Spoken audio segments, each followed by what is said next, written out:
Alright, ladies and gentlemen, I'm here on the show talking about some MLB.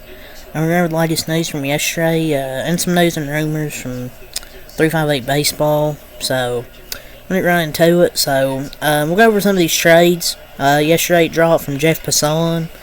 So, first thing I want to talk about is James Paxton. The Boston Red Sox, they are acquiring left-hander James Paxton in a trade with Los Angeles Dodgers. Sources tell ESPN. It's a done deal. Paxton, who's 35 years of age, he will return to Boston where he spent the 2023 season after he got DFA'd by my Dodgers. In 89.1 innings this season, he has a 4.43 ERA, and I believe he got traded for a minor league infielder, Moises Bolivar. He's at 270, 17 years of age. It's a minor league infielder who's pretty good. Very young prospect, 17 years of age, and hits pretty well. And he's a Dominican, where's he from? It says he was born in Venezuela. So 17-year-old prospect. I mean, to get a 17-year-old prospect for James Paxton is pretty good, honestly. We got back a good, maybe player could be good for a future, maybe, I hope. And James Paxton's really not that good. He's just lucky. His ERA could have been higher this year, to be honest. But yeah, at least he 8 innings for us. So that was the first trade that happened yesterday. The next trade that happened, this trade between two teams that,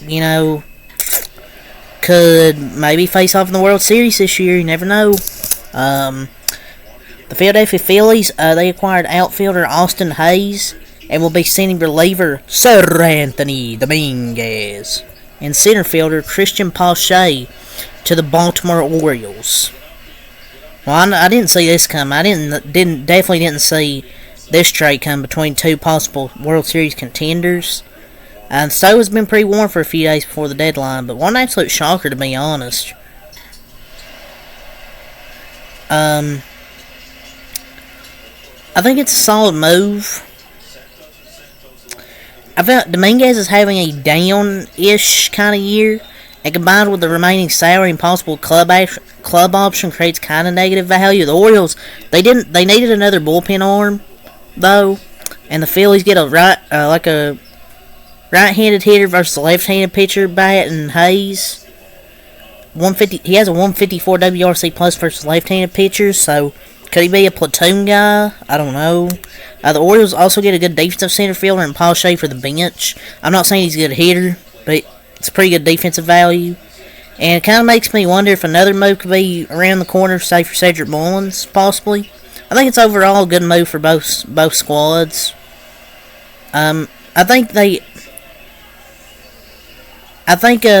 His club option I don't know what his club option, I don't know. But, I don't know, I feel like Sir Anthony was doing absolutely nothing all year and they had to get rid of him. And he's kind of just a liability in October, which is sad after 2022 and the great year there. He just has been the same. And we'll be surprised if they don't come out of the deadline with two new arms. I think they're going to get another bullpen guy. There could be a possible move for Cedric Mullins, or they move Mountcastle, possibly. We'll see, but honestly, I think it's a good trade for both sides. So, the next trade I want to talk about is the Seattle Mariners acquired right-handed reliever Yimi Garcia from the Toronto Blue Jays. Sources tell ESPN. Their main return for the Blue Jays in this trade was an outfield prospect and Jonathan Clays. How do you say his name? I'm not part of the nerd community. John Nathan. I don't know. Garcia was one of the best relief pitchers available at this deadline. Seattle, they've made some good moves, man. Getting Randy Rosarena, who's heated up over the past month. And Yimi Garcia, a 2.70 ERA in 29 games. I think he's a great fit. for the team. I think it'll be a fair trade for both teams, and obviously, they want to get some value. And he's been forced to be in closing positions, which he isn't. That's why his ERA's a bit higher. It should be closer to 2 because they've tried to force him to be a closer. And 42 strikeouts in 30 innings with a .080 WHIP. So I like this move here. So the next trade I want to talk about from yesterday is Jeff Passan's trade news. The Baltimore Orioles are acquiring right-handed starter Zach Eflin from the Tampa Bay Rays, sources tell ESPN. Tampa Bay will receive 3 minor leaguers in return for one of the top starters available, and Ken Rosenthal was on the news first. In-division trades are always strange, but I don't think that matters nearly as much anymore with the new schedule configuration. So, one team's ass, one's not. Simple as that, to be honest. The prospects in this trade, the Orioles received, obviously right-handed starter Zach Eflin. Tampa Bay Rays received outfielder Matthew Etzel, right-handed pitcher Jackson Baumeister, and super utility man Mac Horvath. So they received 3 minor league prospects in this trade. Dad, what is this? It says super utility man. The difference between super utility has been bitten by a radio spider. I'm just kidding. Basically, in the utilities usually refer to only outfield positions or the infield. Super utility means you can play first base, second base, left field, right field, etc. You can play any position. I don't know. This could be a good trade. I feel it's a really good trade package for the Rays because I think Baumeister, he has a power fastball, and the Rays organization knows how to get the best out of their pitchers.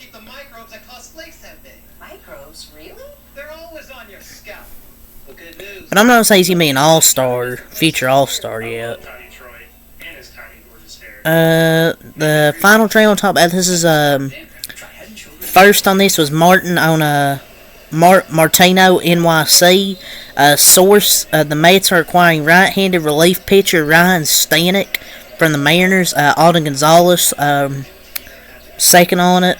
It's a 1-for-1 trade. Ryan Stanek for minor league outfielder Ryland Thomas. The Mets got some badly needed bullpen help. The Mariners clear a spot for their new reliever Yimi Garcia and get a prospect in return. Bullpen help. Have you seen Ryan Stanek, or should say Stankic, pitch this season? He's trash. Oh, the Mets get another bullpen arm. Excuse me, ladies and gentlemen. Well, there's no rumors and shit from 358 Baseball. Right now. Oh, we have some barking news, ladies and gentlemen. Some woof woof barking news. The Toronto Blue Jays are trading reliever Nate Pearson to the Cubs. Sources tell at Jeff Passan and Jesse Rogers. Pendeo face. He's still in the league? Dude, why are the Cubs even trying to buy? They're like 5 games out of a fucking wildcard spot. It's not like the Cubs are that good. So, this kind of interests me. So, according to multiple reporters, Garrett Crochet isn't likely to be traded this season after his recent comments surfaced, I guess. Remember, he wants a contract extension, and he won't pitch in October if he didn't get an extension after his recent comments. But one team is believed to have the financial muscle guarantee multi-year contract extension off the trade, the Dodgers. My question is, should they? I don't know. I think you should earn your extension and not just ask for it. But then Glasnow, I don't know if Glasnow did the. I mean, all Glasnow to do term was throw 120 innings, and then he wanted to be traded. Had a new contract. Dodgers had 0 issues with it. So if you're gonna do that Glasnow, why not Garrett Crochet? I feel there's plenty of teams that can extend him, not just LA. I don't know. We need to get a starter, but. If we don't get him, there's still 2 other guys we could try and go get, like Jack Flaherty or Jameson Tyone. I don't know. The trade deadline just stressed me out. We need to get a solid starter and an outfielder. But if we're not going to get Garrett Crochet, can we at least get Luis Robert in our outfield? Because everybody else in our outfield is trash. Andy Paez sucks. He's a bum. Vargas is a bum. They're both terrible defensively. As much crap as we have James Outman offensively, at least he's a great outfielder defensively. Jason Hayward's just old. So yeah, that's my thoughts on that though. That was with reporters. So Keita Senga, he had the issue at the start of the season. He got injured. And now he's up back on the IL again. 15-day injured list with a calf strain. He pitched well last night in his season debut, but he got injured again, man. That sucks. It really does, because he pitched well last night. Because he could really help the rotation even more, and then just back on the fucking injured list. So the Oakland A's, they are reluctant to trade Brent Rooker at Jon Heyman. I guess they're building for the future. Their young core. I mean, he's gonna be 30 in 4 months, though. It's not like he's gonna be that young of a player. I would trade him while his stock is high. Maybe they haven't been offered good deals. But under team control until 2028, so I get it. Because they want to build that team, but I don't know. So per Jon Heyman, the Astros are targeting top rentals like Yusei Kikuchi and Jack Flaherty. The prospect requests are likely going to be an issue in cases of starts with team control. I mean, there's some of the names. That's really the first time I've heard of Yusei Kikuchi possibly being named being traded. I've been hearing about Jack Flaherty. This is an interesting one. The A's are telling teams they're reluctant to trade J.J. Bleday as well. He has 30 doubles this season with progress being made. And 103.7 miles per hour closer Mason Miller in the shelf. It doesn't look like a huge sale for them. It's kind of unfortunate because Rooker's hands down the best available bat that could have been on the market. But it doesn't surprise me the A's are keeping their best bat. And J.J. Bleday, Brent Rooker, that's a good duo right there.